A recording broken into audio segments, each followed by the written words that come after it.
ये सब ये आप Hello students, good evening to all of you. Audio is clear? Audio is clear? Video is clear? Yes, okay, चलिए। तो अभी हम लोग चैप्टर नंबर 13 शुरू करेंगे। तो चैप्टर नंबर 13 का यहाँ पे शुरुआत करेंगे। चैप्टर नंबर 12 में से जो थोड़ा सा बाकी है उसको मैंने आपको लास्ट टाइम समझाया था, उसको कैसे खत्म करना है, ठीक है। तो अभी हम इसके हिसाब से जाएंगे। इससे पहले कि हम लोग चैप्टर नंबर 13 शुरू करें, सबसे पहले हमको देखना होगा हाइड्रोकार्बन का मतलब क्या होता है, ठीक है। ये थोड़ा सा रिकैप है जो हमने ऑलरेडी पढ़ा है, ठीक है। तो हाइड्रोकार्बन जो होते हैं, इस हाइड्रोकार्बन को हम बोलते हैं the compounds containing carbon and hydrogen is called as hydrocarbon. इस हाइड्रोकार्बन कंपाउंड का जब क्लासिफिकेशन हुआ था तो इसका क्लासिफिकेशन हमने किया था दो पार्ट्स में। कौन से? एक को हमने बोला था चेन कंपाउंड और दूसरे को हमने बोला था रिंग कंपाउंड, ठीक है। तो हाइड्रोकार्बन को दो तरीके से क्लासिफाई किया जाता है। First one is called as ring compound and second is called as chain compound. Chain compound का मतलब होता है जिसमें मॉलिक्यूल चेन के फॉर्म में रहेगा वो चेन कंपाउंड, और जिसमें रिंग के फॉर्म में रहेगा वो रिंग कंपाउंड। एग्जांपल के लिए मैं यहाँ इस प्रकार का मॉलिक्यूल लिखता हूँ और दूसरा मॉलिक्यूल मैंने यहाँ पे इस प्रकार का लिखा। तो पहला वाला जो मॉलिक्यूल है molecule 1 and second is molecule 2। तो मॉलिक्यूल 1 जो है वो चेन के फॉर्म में है तो इसको बोलेंगे चेन हाइड्रोकार्बन, और यहाँ पे जो मॉलिक्यूल मैंने ड्रॉ किया है वो रिंग के फॉर्म में है तो इसको हम बोलेंगे रिंग मॉलिक्यूल, ठीक है। तो इस प्रकार से मॉलिक्यूल को हम दोनों पार्ट में क्लासिफाई कर सकते हैं। चेन कंपाउंड को दो पार्ट में क्लासिफाई किया गया था। एक को हमने बोला था सैचुरेटेड हाइड्रोकार्बन और दूसरे को हमने बोला था अनसैचुरेटेड हाइड्रोकार्बन। सैचुरेटेड हाइड्रोकार्बन का मतलब होता है the hydrocarbon in which only sigma bond present between the carbon atom. If carbon atom के बीच में ओनली सिग्मा बॉन्ड प्रेजेंट है तो उसको बोलेंगे हम लोग सैचुरेटेड हाइड्रोकार्बन। इफ कभी ऐसा होता है कार्बन कार्बन के बीच में एक पाई बॉन्ड है या कार्बन कार्बन के बीच में दो पाई बॉन्ड है तो ऐसे मॉलिक्यूल को बोलेंगे अनसैचुरेटेड हाइड्रोकार्बन।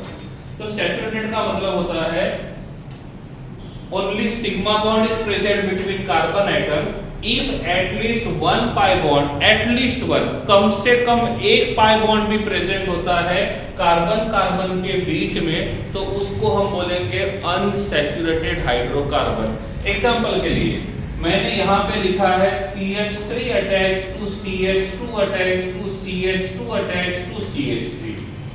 अब मुझे बताओ यहाँ पे ये जो कार्बन कार्बन के बीच में बॉन्ड है वो सिग्मा है, सिग्मा है, सिग्मा। तो इसमें कार्बन कार्बन के बीच में ओनली सिग्मा बॉन्ड प्रेजेंट है तो इस मॉलिक्यूल को हम कहेंगे सैचुरेटेड हाइड्रोकार्बन। क्या कहेंगे? Saturated hydrocarbon. सपोज मैं यहाँ लिखता हूँ CH3 attached to CH double bond CH attached to CH3। क्या होगा? यहाँ पे सिग्मा है, सिग्मा है, सिग्मा है और ये पाई है और इस मॉलिक्यूल के पास पाई बॉन्ड है और कम से कम एक पाई बॉन्ड भी प्रेजेंट होता है, कम से कम एक पाई बॉन्ड भी प्रेजेंट होता है तो ऐसे मॉलिक्यूल को हम बोलते हैं अनसैचुरेटेड मॉलिक्यूल। क्या बोलेंगे? Unsaturated molecule. सपोज मैं इसको लिखता हूँ CH3 attached to C triple bond C attached to CH3। Carbon की वैलेंसी की तरफ ध्यान देना है। कार्बन 4 बॉन्ड बनाता है तो हमको देखना है कि क्या कार्बन ने चारों बॉन्ड बनाए कि नहीं बनाए। तो कार्बन की वैलेंसी 4 है और वैलेंसी हमेशा सैटिस्फाइड होनी चाहिए। इसमें हम देखेंगे तो क्या है, यहाँ पे हम देखेंगे तो क्या है, इसमें कार्बन कार्बन के बीच में यहाँ सिग्मा है, यहाँ सिग्मा है, ये सिग्मा है, ये पाई है और ये पाई है। तो यहाँ पे कार्बन कार्बन के बीच में पाई बॉन्ड प्रेजेंट है और कार्बन कार्बन के बीच में पाई बॉन्ड प्रेजेंट रहेगा, इसका मतलब ये अनसैचुरेटेड रहेगा। कार्बन ने वैलेंसी सैटिस्फाई कर ली है, देवर्स वैलेंसी सेटिस्फाई कर ली है, यहाँ पे भी 4 बॉन्ड बनाए, यहाँ पे भी 4 बॉन्ड बनाए, यहाँ पे भी 4 बॉन्ड बनाए, यहाँ पे भी 4 बॉन्ड बनाए। ले बस, इसका मतलब वैलेंसी सेटिस्फाइड है, तो सभी मॉलिक्यूल्स का वैलेंसी जो रहेगा वो सेटिस्फाइड रहेगा। I am writing here CH3 CH2 CH2 C double bond O attach to H। ये जो मॉलिक्यूल है, इस मॉलिक्यूल को मैं सैचुरेटेड मॉलिक्यूल बोलूं या अनसैचुरेटेड? हाँ, माना ये हाइड्रोकार्बन नहीं है, it is the derivative of hydrocarbon, it is the derivative of hydrocarbon. तो ये वाला जो मॉलिक्यूल है, इसको हम सैचुरेटेड कंसीडर करें कि अनसैचुरेटेड कंसीडर करें? क्या लगता है? ये डिपेंड करता है कि आपने डेफिनेशन क्या पढ़ा है। सैचुरेटेड का मतलब होता है कार्बन कार्बन के बीच में ओनली सिग्मा बॉन्ड होना चाहिए। कार्बन कार्बन, बात ध्यान रखो, कार्बन कार्बन बोला है मैंने। अनसैचुरेटेड, कार्बन कार्बन के बीच में एटलीस्ट 1 पाई बॉन्ड रहेगा तो वो अनसैचुरेटेड कहा जाएगा। अब मुझे बताओ, कार्बन कार्बन के बीच में हम यहां देखेंगे, कार्बन कार्बन के बीच में यहां देखेंगे, तो यहां पे सिग्मा है, ये सिग्मा है और ये सिग्मा है। आप बोलोगे सर ये सिग्मा और पाई, यहाँ पे पाई तो है लेकिन ये पाई बॉन्ड कार्बन कार्बन के बीच में नहीं है। ये जो पाई बॉन्ड है वो कार्बन कार्बन के बीच में नहीं है, वो कार्बन ऑक्सीजन के बीच में है। और मैंने आपको बोला था कार्बन कार्बन के बीच वाला, समझ में आ रहा है? इसका मतलब ये वाला मॉलिक्यूल जो रहेगा वो सैचुरेटेड रहेगा, अनसैचुरेटेड नहीं रहेगा। समझ गए मेरी बात को? समझ गए? यस और नो? जिन लोगों ने अनसैचुरेटेड लिखा था, आपका आंसर गलत है, क्योंकि आपने डेफिनेशन को समझा नहीं। क्योंकि डेफिनेशन में ही मेंशन किया हुआ है सैचुरेटेड का मतलब होता है कार्बन कार्बन के बीच में सिग्मा बॉन्ड होना। ठीक है? कार्बन ऑक्सीजन, कार्बन नाइट्रोजन नहीं देखना है हमको, बस कार्बन कार्बन के बारे में देखना है। समझ में आ गए? ओके, चलो आगे बढ़ते हैं। ठीक है, अब यहाँ पे ये जो सैचुरेटेड हाइड्रोकार्बन है ये होता है एल्केन, ये होता है एल्केन। और अनसैचुरेटेड में जो 1 सिग्मा बॉन्ड वाला होता है उसको हम बोलते हैं एल्कीन, और इसको हम बोलेंगे एल्काइन। तो जो सिंगल बॉन्डेड होते हैं वो एल्केन, जो डबल बॉन्डेड होता है वो एल्कीन, और जो ट्रिपल बॉन्डेड रहेगा वो एल्काइन। एल्केन का जनरल मॉलिक्यूलर फॉर्मूला होता है CnH2n+2।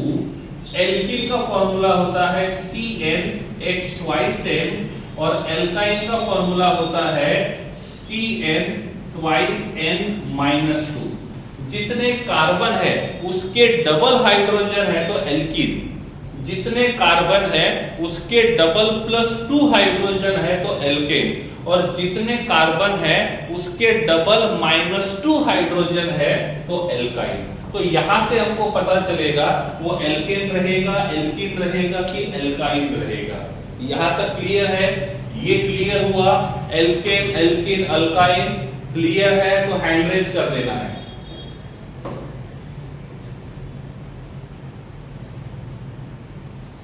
और हैंड रेज जल्दी करना है, ठीक है? टाइम नहीं हमारे पास ज्यादा।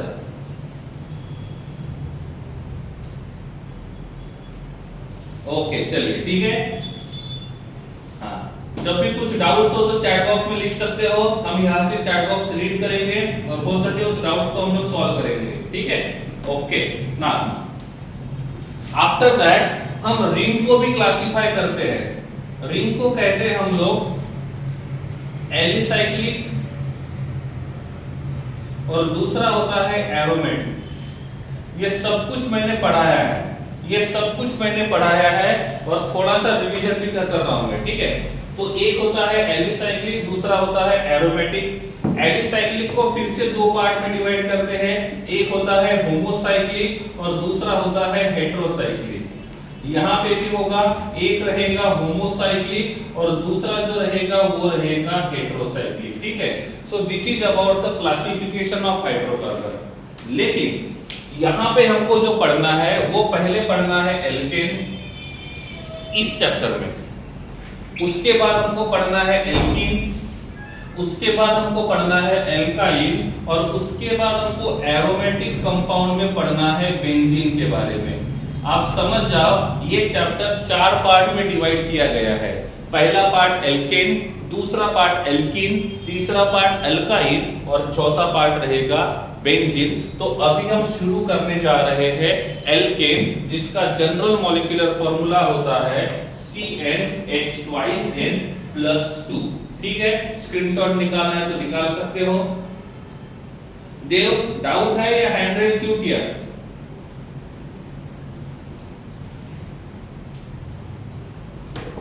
ओके, स्क्रीनशॉट निकाल सकते हो।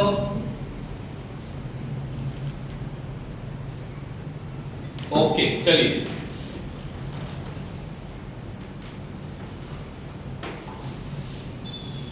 तो चैप्टर पढ़ेंगे 4 पार्ट में। ठीक है, एल्केन, एल्कीन और एल्काइन।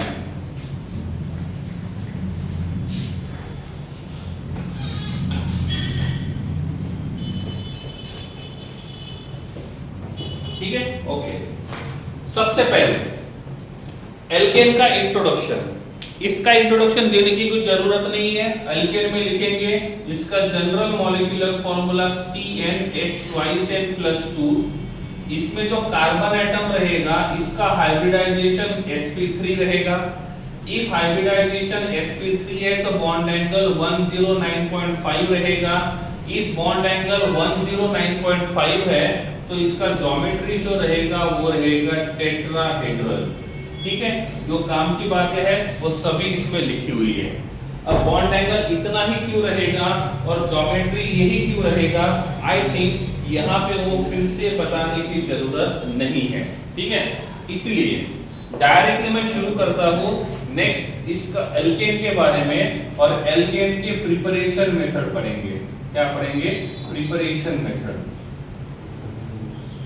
ठीक है, प्रिपरेशन का मतलब होता है हम इस एल्केन को किस प्रकार से प्रिपेयर करेंगे।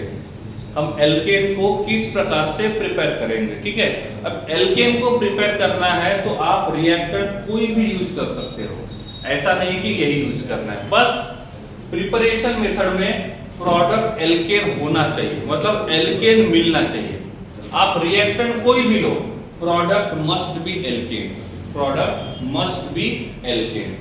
पहला preparation method, from unsaturated hydrocarbon. अब मुझे बताओ हमारे पास अनसैचुरेटेड हाइड्रोकार्बन कितने हैं? हमारे पास 2 टाइप के अनसैचुरेटेड हाइड्रोकार्बन हैं। उनमें से एक जो है वो है एल्कीन और दूसरा जो है वो रहेगा अल्काइन। एक है एल्कीन और दूसरा रहेगा एल्काइन। ठीक है, अभी मैं यहां लिखता हूं CH ट्रिपल बॉन्ड CH, इसको CH3 सिंगल बॉन्ड CH3 में कन्वर्ट करना है। तो क्या करेंगे? Addition, substitution, elimination.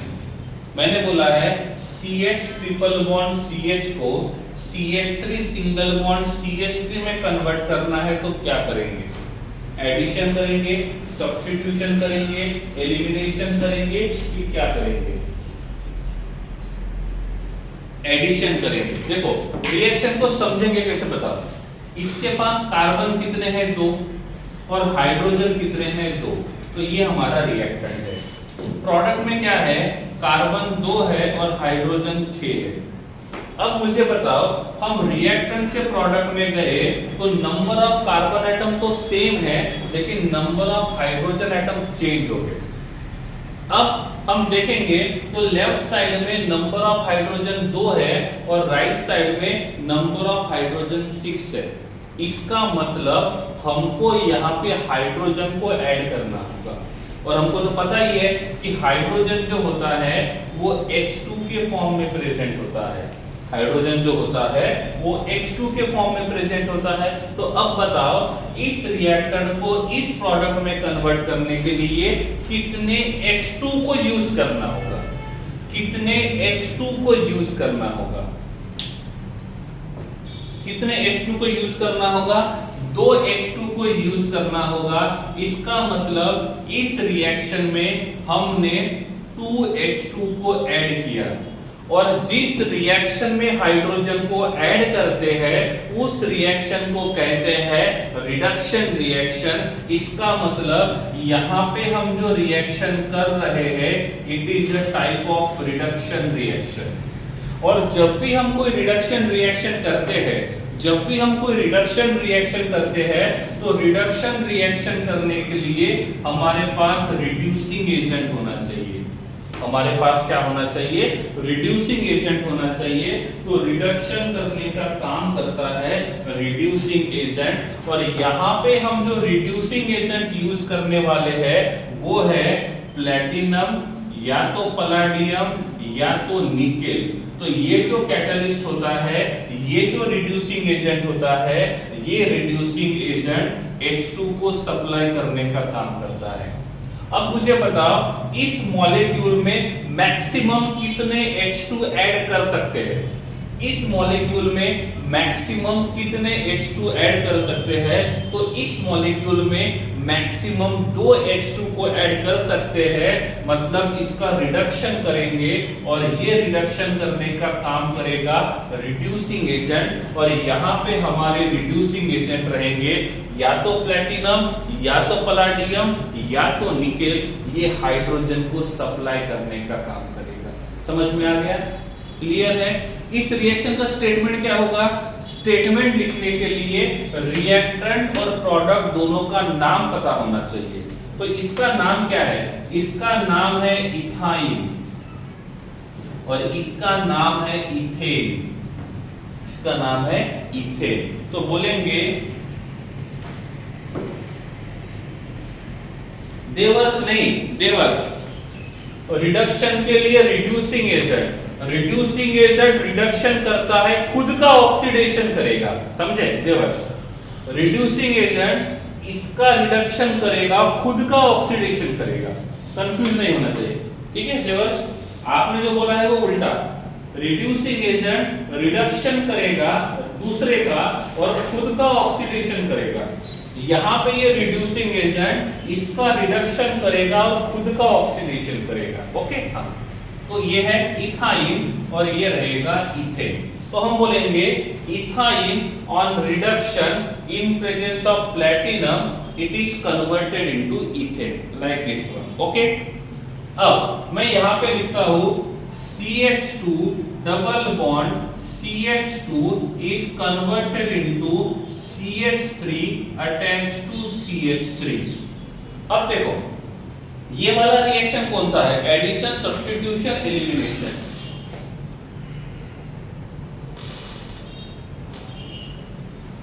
ठीक है, okay.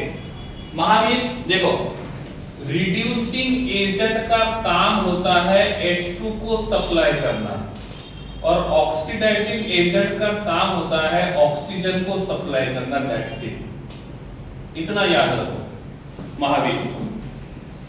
Okay, oxidising agent oxygen को सप्लाई करेगा और रिड्यूसिंग एजेंट जो रहेगा वो हाइड्रोजन को सप्लाई करेगा। महावीर यहां तक क्लियर है।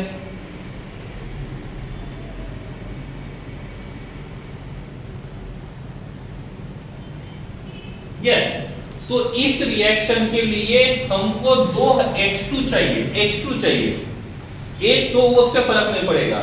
इस रिएक्शन को करने के लिए H2 चाहिए, तो ये H2 देने का काम ये रिड्यूसिंग एजेंट करेगा। रिड्यूसिंग एजेंट का काम होता है हाइड्रोजन देना, ठीक है, रिड्यूसिंग एजेंट का काम होता है हाइड्रोजन देना। तो जब जब हमको जरूरत पड़ेगी हाइड्रोजन की तो हम रिड्यूसिंग एजेंट को बुलाएंगे और जब जब हमको जरूरत पड़ेगी ऑक्सीजन की तो हम ऑक्सीजन को बुलाएंगे। महावीर समझा?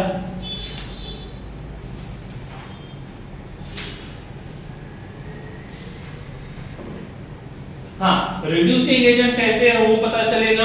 अभी हम लोग जितना लिखेंगे अब महावीर का क्वेश्चन सही है, उन्होंने बोला कि हमें कैसे पता चलेगा रिड्यूसिंग एजेंट कौन कौन है। कुछ नहीं करेंगे, 2 पेज बना दो, एंड में एक पेज में आप ऑक्सीडाइजिंग एजेंट लिख दो और दूसरे पेज में रिड्यूसिंग एजेंट लिख दो। अभी तक हमने ये पहला रिड्यूसिंग एजेंट देखा, तो आप लिखोगे पहला रिड्यूसिंग एजेंट प्लैटिनम, पलाडियम और निकेल।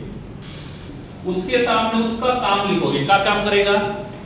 ट्रिपल बॉन्डेड मॉलिक्यूल को सिंगल बॉन्डेड मॉलिक्यूल में कन्वर्ट करेगा, दैट्स इट। तो कुछ नहीं करना है, एक एक रिड्यूसिंग एजेंट को लिखते जाना है और उसके सामने उसका काम लिखना है, हो गया काम खत्म। अब जब प्रैक्टिस करोगे, एक बात और, ऑर्गेनिक केमिस्ट्री जस्ट लाइक अ मैथमेटिक्स, प्रैक्टिस करोगे तो ये आएगा, प्रैक्टिस नहीं करोगे तो भूल जाओगे। और इसीलिए जितनी ज्यादा प्रैक्टिस करोगे उतना ही आप इन ऑक्सीडाइजिंग और रिड्यूसिंग एजेंट को यूज करोगे, और जितना यूज करोगे उतना ही ये सब्जेक्ट स्ट्रांग होगा। जिस दिन आपने ऑर्गेनिक केमिस्ट्री की प्रैक्टिस बंद की तो समझ जाओ जितनी मेहनत की है वेस्ट। ठीक है, okay Mahavir, now clear? Okay, हाँ चलो आगे बढ़ते हैं। ये वाला रिएक्शन, ये एडिशन रिएक्शन है। इस साइड में 2 कार्बन 4 हाइड्रोजन, इस साइड में 2 कार्बन 6 हाइड्रोजन। डिफरेंस किसका है? हाइड्रोजन का। और डिफरेंस हाइड्रोजन का है तो यहाँ पे ऐड करेंगे H2, यहाँ पे ऐड करेंगे H2, और ऐड करने के लिए यूज करना पड़ेगा रिड्यूसिंग एजेंट। आप इसमें से कोई भी एक रिड्यूसिंग एजेंट यूज कर सकते हो, समझ गए आप? समझा नहीं समझा? तो ये है पहला preparation method from unsaturated hydrocarbon. हम एल्कीन से भी एल्केन बना सकते हैं, हम अल्काइन से भी एल्केन बना सकते हैं। अल्काइन से एल्केन बनाना है तो 2 H2 को लगाना पड़ेगा, और अल्कीन से एल्केन बनाना है तो 1 H2 से काम चल जाएगा। समझ में आया या नहीं आया? क्लियर है? इन केस मैंने पूछा CH3 attach to CH attach to CH2, इसका हम रिड्यूसिंग एजेंट के साथ रिएक्शन करेंगे तो प्रोडक्ट क्या मिलेगा? What would be the product of this reaction? What would be the product of reaction?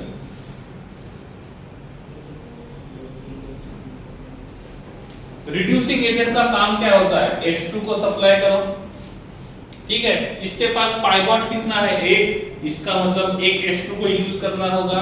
यहाँ पे 3 कार्बन का मॉलिक्यूल है तो यहाँ पे भी 3 कार्बन का ही मॉलिक्यूल मिलेगा, इस प्रकार से। सही है गलत है? तो यहाँ पे प्रोडक्ट जो मिलेगा उसका नाम होना चाहिए प्रोपेन। मॉलिक्यूलर फॉर्मूला है C3H6 और ये है C3H8। समझा नहीं समझा? नॉर्मली जितने पाई बॉन्ड होते हैं उतने H2 को लगाना पड़ेगा। अल्काइन में 2 पाई बॉन्ड इस मॉलिक्यूल में है और इस मॉलिक्यूल में 2 पाई बॉन्ड होने की वजह से 2 H2 को लगाया। इसके पास एक ही पाई बॉन्ड है तो एक ही H2 को लगा दिया। तो इस प्रकार से अनसैचुरेटेड हाइड्रोकार्बन से हम सैचुरेटेड हाइड्रोकार्बन बनाना है, एल्केन बनाना है, तो उसका रिडक्शन करना होगा। This is first preparation method of alkene. This is first preparation method of alkene. Okay, समझ में आ रहा है? यस और नो? डाउट है किसी को? हैंड रेज कीजिए।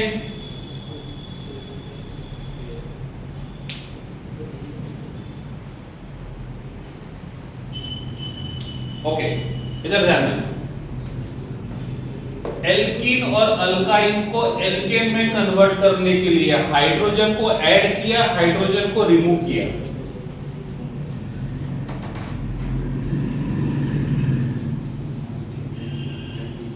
ऐड किया, ओके। जिस रिएक्शन में हाइड्रोजन को ऐड करते हैं उसको बोलते हैं हाइड्रोजनेशन रिएक्शन। क्या बोलेंगे? Hydrogenation reaction. तो जिस रिएक्शन में हाइड्रोजन को ऐड करेंगे that is called as hydrogenation. जिस रिएक्शन में हाइड्रोजन को रिमूव करेंगे उसको बोलेंगे डीहाइड्रोजनेशन। ठीक है, hydrogenation, dehydrogenation, addition of H2 is a hydrogenation, removal of H2 is a dehydrogenation. Clear हुआ? सपोज मैं ऐड करता हूं X2, hydrogen hydrogenation, halogen halogenation.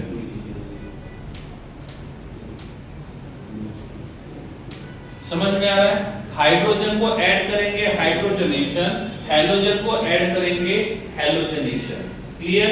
समझ में आ रहा है? ओके। जब हम हैलोजन को रिमूव करेंगे तो इसको क्या बोलेंगे? जब हैलोजन को रिमूव करेंगे तो इसको क्या बोलेंगे? देखो, हाइड्रोजन को ऐड किया हाइड्रोजनेशन, हाइड्रोजन को रिमूव किया डिहाइड्रोजनेशन, हैलोजन को ऐड किया तो उसको बोला हैलोजनेशन, और हैलोजन को रिमूव करेंगे तो इसको बोलेंगे डिहैलोजनेशन। क्या बोलेंगे? डिहैलोजनेशन। समझा नहीं समझा? समझा नहीं समझा? ओके, क्लियर है? प्रोटोनेशन का मतलब होता है H+ को ऐड करना। H+ को जब ऐड करेंगे, देखो जब हम लोग H+ को ऐड करेंगे तो उसको बोलेंगे प्रोटोनेशन। क्या बोलेंगे? प्रोटोनेशन। और जब H+ को रिमूव करेंगे तो उसको बोलेंगे डीप्रोटोनेशन। उसको बोलेंगे डीप्रोटोनेशन। ठीक है? हाइड्रोजन, हैलोजन, H+, ये H2 है, वो H+ है। Hydrogenation, halogenation, protonation. तीनों क्लियर है? तीनों क्लियर है? ओके, चले आगे। ठीक है,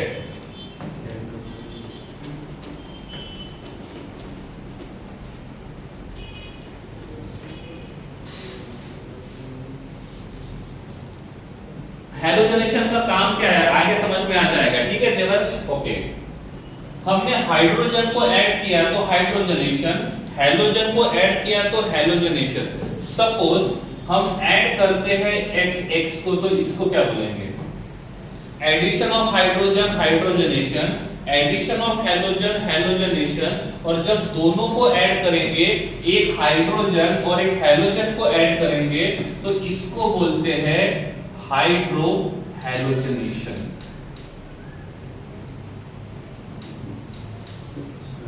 देखो, hydrogen hydrogenation, halogen halogenation, hydrogen halogen को साथ में ऐड करेंगे, इसको बोलेंगे हाइड्रो हैलोजनेशन। HX है हाइड्रो हैलोजनेशन, HCl है हाइड्रो क्लोरीनेशन, HBr है हाइड्रो ब्रोमीनेशन। ओके है?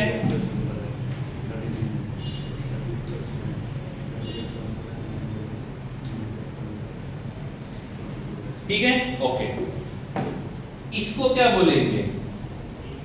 इसको क्या बोलेंगे? इसको क्या बोलेंगे?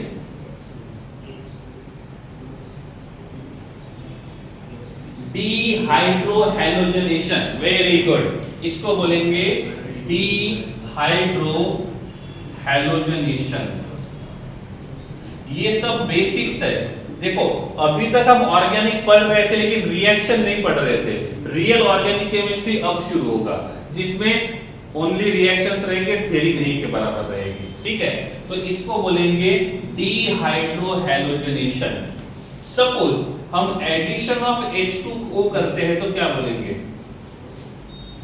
एडिशन ऑफ H2O करेंगे तो क्या बोलेंगे? इसको बोलेंगे हाइड्रेशन। इसको बोलेंगे हाइड्रेशन। हम बोलते हैं ना धूप काले में डिहाइड्रेशन हो गया, इसका मतलब क्या है? हमारे बॉडी में से पानी कम हो गया। पानी कम हो गया तो डिहाइड्रेशन, और पानी बढ़ेगा तो हाइड्रेशन। सिंपल। तो removal of water molecule is called as dehydration. It is called as dehydration. ठीक है? हम बोलते हैं ना धूप काले में डिहाइड्रेशन हो गया करके, तो डिहाइड्रेशन हुआ मतलब क्या हुआ? बॉडी के अंदर का पानी का क्वांटिटी कम हो गया। तो जब पानी का क्वांटिटी कम हो गया तो डिहाइड्रेशन, और जब पानी का क्वांटिटी बढ़ेगा तो हाइड्रेशन। That's simple. ओके, तो ये है हमारा number 1, hydrogenation dehydrogenation. Number 2, halogenation dehalogenation, number 3 protonation deprotonation, number 4 hydrohalogenation dehydrohalogenation, number 5 hydration and dehydration. Screenshot निकाल लो, आगे जाके काम पड़ेगा। स्क्रीनशॉट निकाल लो, आगे जाके काम पड़ेगा।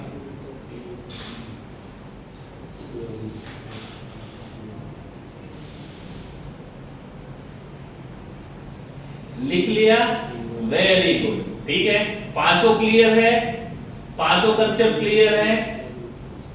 Hydration, dehydration, halogenation, dehalogenation, protonation, deprotonation, halogenation, dehalogenation, hydrogenation, dehydrogenation. Okay, तो ये वाला जो रिएक्शन हमने पढ़ा था, उस रिएक्शन को इसमें से क्या बोलेंगे?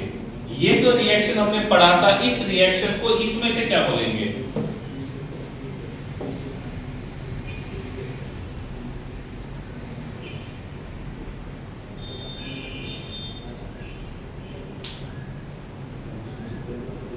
Hydrogenation, very good. क्या बोलेंगे? Hydrogenation, very good, nice, very good.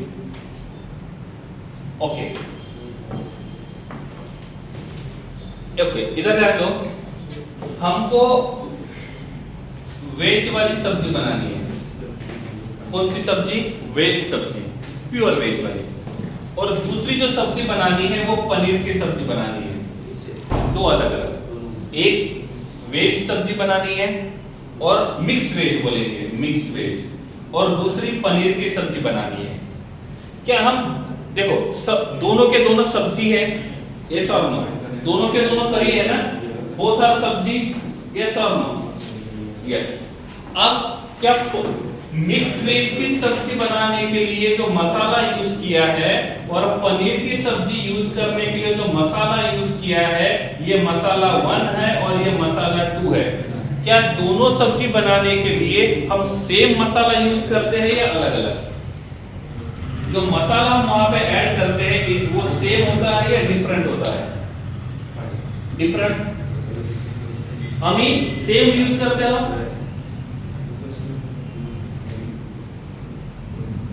Yes. देखो, जब दोनों में सेम मसाला यूज करेंगे तो दोनों का टेस्ट जो रहेगा वो सेम रहेगा, लेकिन हम चाहते हैं कि दोनों का टेस्ट अलग अलग आए, और इसीलिए हमने पहली सब्जी बनाने के लिए अलग मसाले को यूज किया, हम दूसरी सब्जी बनाने के लिए अलग अलग मसाले को यूज किया। तो जब भी हम किसी का रिडक्शन करते हैं, जब भी हम किसी का रिडक्शन करते हैं, तो जरूरी नहीं है कि हर बार जो रिड्यूसिंग एजेंट यूज करेंगे वो सेम होना चाहिए। जैसे हर मसाले का काम अलग अलग होता है, अलग अलग सब्जी में यूज करते हैं, वैसे वैसे ही हर रिड्यूसिंग एजेंट का काम अलग अलग होता है।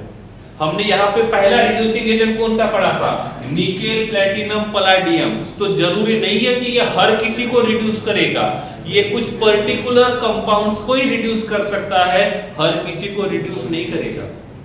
तो ध्यान में रखना है, हर रिड्यूसिंग एजेंट का या हर ऑक्सीडाइजिंग एजेंट का काम जो होता है वो अलग अलग होता है, जैसे हर मसाले का काम अलग अलग होता है। ठीक है, पनीर भुर्जी बनानी है, अलग मसाला यूज करेंगे, समझ में आ रहा है? ओके है।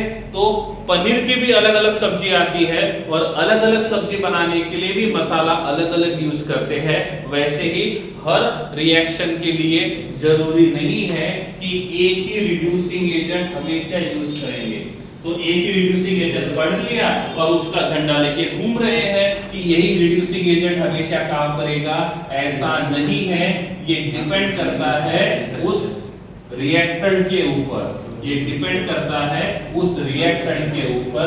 जैसे ये डिपेंड करता है हम किसकी सब्जी बना रहे हैं। सब्जी बना रहे हैं वो इंपॉर्टेंट नहीं है, हम किसकी सब्जी बना रहे हैं तो वो इंपॉर्टेंट है। समझ में आ रहा है? ओके। तो ये था हमारा पहला preparation method from unsaturated hydrocarbon से हम लोग बनाएंगे alkane, Gracy. Gracy, very good question.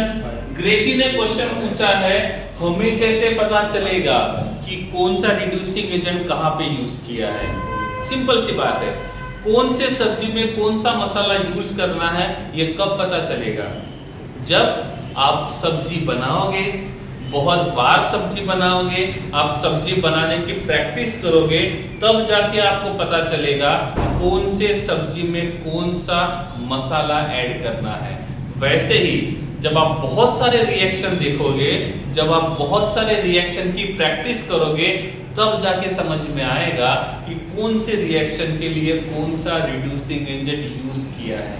Exam में लिखा नहीं रहेगा कि आपको यही यूज करना है, वो आपको प्रैक्टिस से पता चलेगा। समझ में आ गया है? Shortcut, yes. Organic chemistry is a game of reagent. Shortcut है, लेकिन मैं वो आपको अभी नहीं बताऊंगा। 11 खत्म होने के बाद जब 12 शुरू करेंगे तब मैं शॉर्टकट बताऊंगा, अभी नहीं। अभी आराम से पढ़ेंगे, शॉर्टकट बाद में। ओके, बताऊंगा सभी रिएजेंट बताऊंगा, रिएजेंट कौन सा रिएजेंट कौन सा काम बताऊंगा, वो समझ में आएगा तो रिएजेंट वाला टेंशन भूल जाओगे। लेकिन अभी नहीं, वेट एंड वॉच, थोड़ा देर वेट करना पड़ेगा, बाद में हो जाएगा। ठीक है, चलिए सेकंड वाली प्रिपरेशन मेथड शुरू करते हैं। अब देखेंगे सेकंड प्रिपरेशन मेथड। पहला वाला प्रिपरेशन मेथड था फ्रॉम अनसैचुरेटेड हाइड्रोकार्बन, सेकंड वाला प्रिपरेशन मेथड है फ्रॉम आरएक्स, फ्रॉम आरएक्स। ठीक है, आरएक्स क्या है? सबसे पहले आर का मतलब क्या है? आर का मतलब होता है एल्किल ग्रुप, आर का मतलब होता है एल्किल ग्रुप, और यहाँ पे X अटैच्ड है, और X का मतलब होता है हैलोजन, X का मतलब होता है हैलोजन। तो RH जो है इट इज, देखो यहाँ पे हमारे पास RH है, इसमें से हमने H को निकाल दिया और वहां पे X को लगा दिया। तो ये वाला जो मॉलिक्यूल है वो बना कहां से?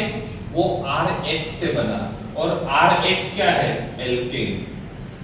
RH क्या है? एल्केन। तो इसको बोलेंगे डेरिवेटिव ऑफ एल्केन। देखो डेरिवेटिव का मतलब क्या होता है? डेरिवेटिव का मतलब होता है किसी पर्टिकुलर कंपाउंड से दूसरे कंपाउंड को डिराइव करना। तो हमने क्या किया, हमारे पास यहाँ पे RH है, और RH का मतलब होता है एल्केन, और हमने क्या किया, उसमें से H को निकाल के वहां पे X को लगा दिया, तो ये RH बन गया। तो इसको बोल सकते हैं it is the derivative of alkene, yes और नो? क्या हम बोल सकते हैं this is the derivative of alkene? क्यों बोल सकते हैं? क्योंकि हमने इस कंपाउंड को एल्केन से डिराइव किया है, और इसीलिए हम ये जरूर बोल सकते हैं कि this is the derivative of alkene. ये जो RH होता है इसका IUPAC नेम आता है, IUPAC नेम आता है हेलो एल्केन। कौन सा एल्केन? Halo alkane. और इसका कॉमन नेम आता है, इसका कॉमन नेम आता है अल्काइल हैलाइड। इसका कॉमन नेम आता है अल्काइल हैलाइड। ध्यान रखना है दोनों नाम की तरफ, एक आता है कॉमन नेम और दूसरा आता है IUPAC नेम। ओके, क्या करेंगे, हमारे पास रिएक्टेंट जो है वो है RH, हमारे पास रिड्यूसिंग एजेंट है। क्या है? Reducing agent. रिड्यूसिंग एजेंट का काम क्या होता है? रिड्यूसिंग एजेंट का काम क्या होता है? रिड्यूसिंग एजेंट का काम होता है H2 को सप्लाई करना। किसको सप्लाई करना? H2 को सप्लाई करना। सही है। फिर क्या होगा, यहाँ का जो हैलोजन है वो H के साथ चला जाएगा, और जिस जगह पे X अटैच था वहां पे H आ जाएगा। समझ गए? क्या करना है, जहां पे हैलोजन था उसको निकालना है, वहां पे एक हाइड्रोजन को लगाना है, और दूसरा हाइड्रोजन हैलोजन के साथ चला जाएगा। क्या किया, हैलोजन को निकाला, वहां पे एक हाइड्रोजन को लगा दिया, और जहां पे ये हाइड्रोजन दूसरे हाइड्रोजन के साथ चला गया। तो यहाँ पे हमको प्रोडक्ट क्या मिला, यहाँ पे मिला RH, साथ में मिला HX। किस टाइप का रिएक्शन है? Addition, substitution, elimination. किस टाइप का रिएक्शन है? Addition, substitution, elimination. It is substitution reaction. किसको सब्स्टिट्यूट किया? X को। किससे सब्स्टिट्यूट किया? हाइड्रोजन से। और यहाँ पे हमने H2 को ऐड किया है, तो इसको हम हाइड्रोजनेशन बोल सकते हैं, इसको रिडक्शन रिएक्शन भी बोल सकते हैं। लेकिन यहाँ पे जो रिड्यूसिंग एजेंट होता है वो होता है zinc in presence of acid. यहाँ पे जो रिड्यूसिंग एजेंट होता है वो होता है zinc in presence of acid. तो इस प्रकार से हमने हैलो एल्केन को एल्केन में कन्वर्ट किया, हैलो एल्केन को एल्केन में कन्वर्ट किया। ठीक है, एग्जांपल बताता हूं, क्लियर हो जाएगा। सपोज मैं यहां पे लिखता हूं CH3Cl, तो इसका IUPAC नेम क्या होगा? इसका IUPAC नेम क्या होगा?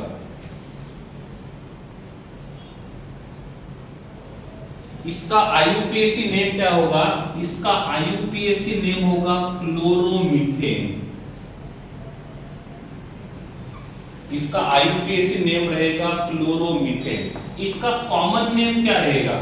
कॉमन नेम क्या रहेगा? Alkyl halide. अल्काइल में कौन है? मिथाइल। और हैलाइड में कौन है? क्लोरीन।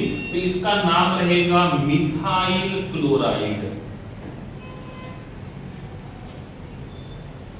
इसका नाम रहेगा मिथाइल क्लोराइड। ठीक है, तो ये होगा IUPAC नेम, ये हो गया कॉमन नेम। किसके साथ रिएक्शन करना है? हमको यहाँ पे रिएक्शन करना है रिड्यूसिंग एजेंट के साथ। ये रिड्यूसिंग एजेंट क्या करेगा?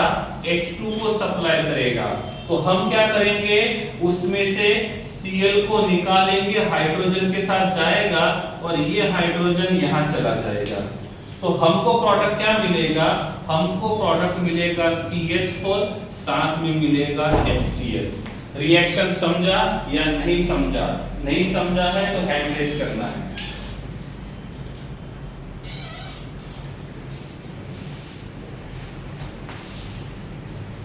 अरे समझा है तो उतना तो लिख सकते हो ना, अच्छा लगेगा। चैट बॉक्स में लिखोगे तो अच्छा लगेगा।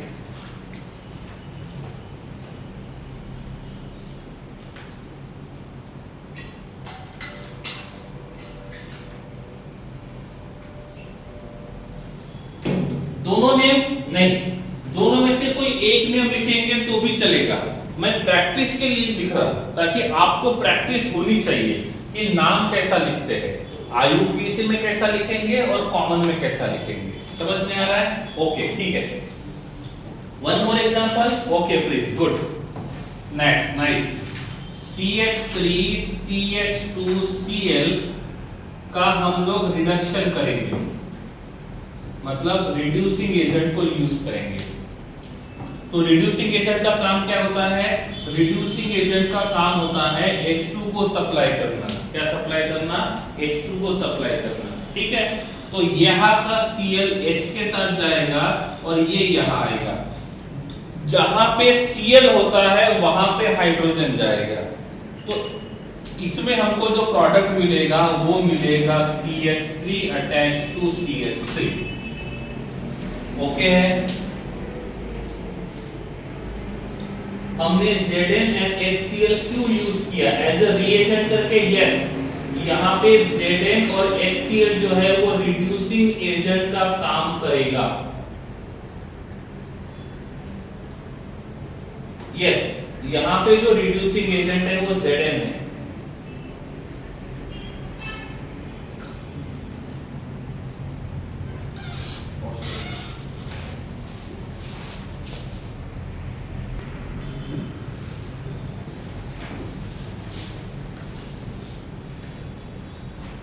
सपोज मैं यहां पे यूज करता हूं CH3 attach to CH attach to CH3 attach to Cl, और इसका मैं रिडक्शन करता हूं, रिड्यूसिंग एजेंट को यूज करूंगा तो प्रोडक्ट क्या मिलेगा?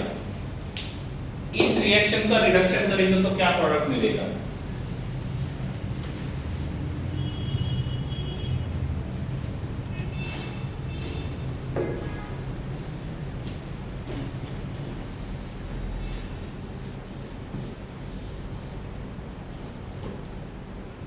क्या प्रोडक्ट मिलेगा?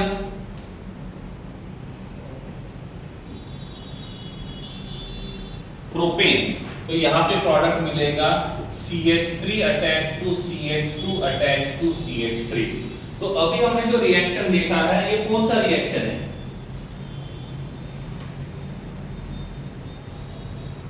Reduction oxidation.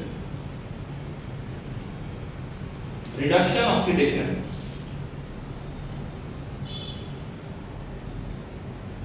Reduction. So this is second A. It is reduction of Rx. It is reduction of Rx. ठीक है, तो आज हमने 1 देखा और 2A देखा। 2A में हमने Rx का रिडक्शन किया। ओके, Rx का रिडक्शन करने के लिए कौन सा रिड्यूसिंग एजेंट यूज किया? तो यहाँ पे हमने सेकंड रिड्यूसिंग एजेंट लिखेंगे Zn in presence of acid. क्या लिखेंगे?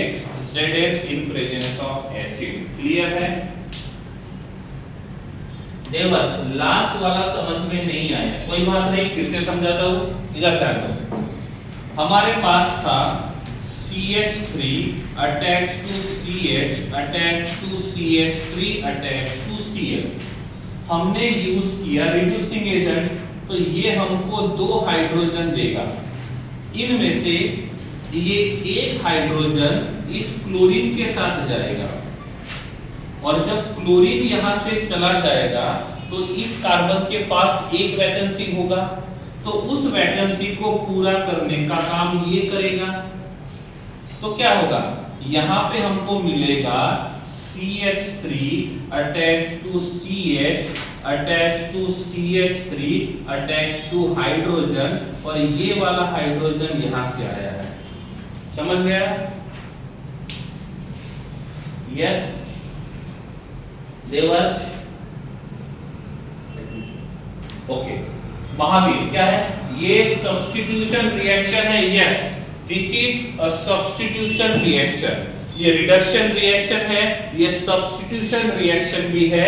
हमने हैलोजन को निकाल के हाइड्रोजन को लगा दिया।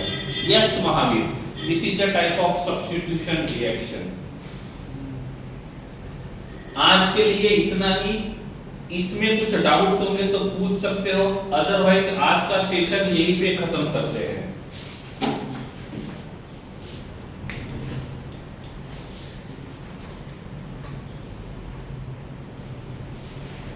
ये हाइड्रोहेलोजनेशन नहीं है, ये हाइड्रोहेलोजनेशन नहीं है। हैलोजन कहा गया फ्री। लास्ट वाले में हैलोजन HCl के फॉर्म में निकल जाएगा। हैलोजन HCl के फॉर्म में निकल जाएगा। देवर्स, हाइड्रोहेलोजनेशन नहीं बोलेंगे क्योंकि हमने हाइड्रोजन को ऐड किया लेकिन हैलोजन को ऐड नहीं किया। जिस रिएक्शन में हाइड्रोजन और हैलोजन दोनों को ऐड करेंगे उसको हम बोलेंगे हाइड्रोहेलोजनेशन रिएक्शन। रिड्यूसिंग एजेंट में सिर्फ H2 ही यूज करना होता है बस। वेरी गुड अरकान, दैट्स अ शॉर्टकट, सिंपल है अरकान।